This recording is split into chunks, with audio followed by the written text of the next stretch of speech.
Hey everybody, welcome back to the studio. Now if you're like me, you've probably got a shelf or maybe even a few boxes full of old tapes, whether it's VHS home movies or beta, cassette recordings of your band in high school, mini DVs, DATs, or high eights, and I'm here to tell you, it's time to digitize them now.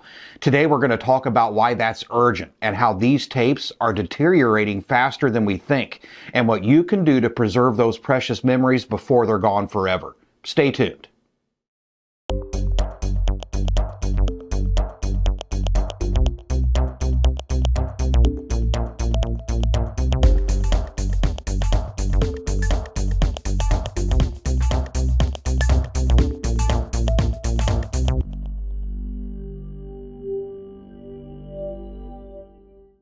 Let's start with the cold hard truth.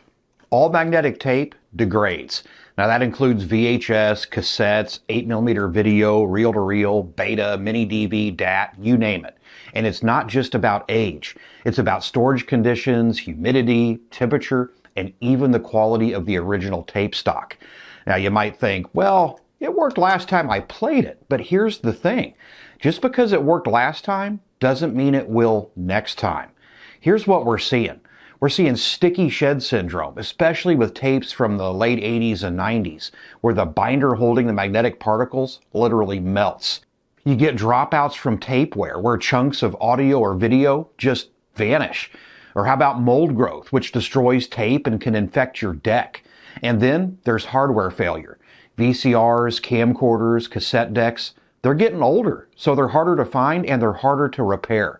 Time is not on our side here, and that box of memories in the attic isn't getting any safer. Every year you wait, the risk grows that you'll lose it all. Let's make this real for a second. Now imagine never seeing your kids' first steps on VHS ever again. Or imagine the only existing audio of your grandmother's voice disappearing forever because the tape shed. Or your high school band's cassette demo that you were so proud of being unrecoverable because the tape warped from heat. Now these aren't just old media, they're our personal history. And unlike photos, which we tend to digitize really early, video and audio tapes often get neglected. Why? Well, because the equipment is bulky. It's a hassle. And the tapes, well, they still look okay.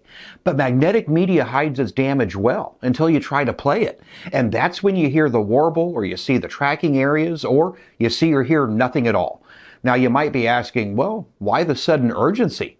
Because it's a perfect storm. All of this media is aging out. Most of these tapes are at least 20 to 40 years old right now. The playback equipment is no longer being made and what's left is breaking down. Repair techs are retiring and replacement parts are almost impossible to find. And digitizing services are either disappearing or they're charging premium prices. We're living in a narrow window of time where enough gear still works and enough of us know how to use it to get this done. But that window is closing fast.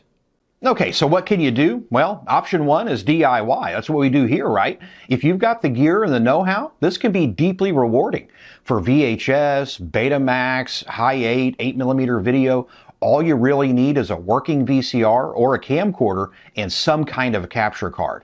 Now, devices like this one, this is a Viewlight AV by Cloner Alliance. It's an all-in-one unit, and it does a great job. For cassettes, all you need is a decent deck and some kind of audio interface. Even the auxiliary input on your laptop will work. If it's a digital format like MiniDV or Digital 8, you're going to need some kind of a capture card and device to play it. But if you're doing it yourself, this is the most important part. Be methodical. Clean your gear first. Label your files properly. Store your digital copies on 2 drives and put them in the cloud if you can. Option number 2 is to use a transfer service. If you don't have the time or the technology to do it, there are great services out there that'll do it for you. Just read the reviews and make sure they return your original tapes. Some places charge per hour, some per tape, so make sure you shop around. But remember, the sooner you send them in, the better the chance they'll play cleanly.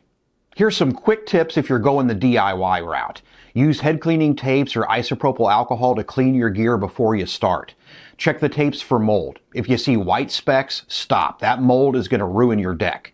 Record in real time. Avoid cheap, quick transfer boxes that compress heavily or skip sections. And digitize at the best quality possible.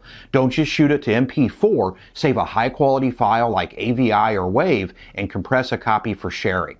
And most importantly, back it all up. If you're saving family memories, store them like they matter, because they do.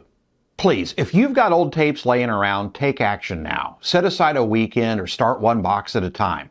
Or send them off to a trusted service, because the tapes, they're not going to wait. Now, if you enjoyed this video or learned something today, give it a like and subscribe for more vintage tech content, and let me know in the comments what tapes you're planning to digitize. And on a side note, if you want to help support the channel, make sure you check out the new merch store. I've got these Analog Generation t-shirts available. You can join as a YouTube member to get access to videos early and exclusive content.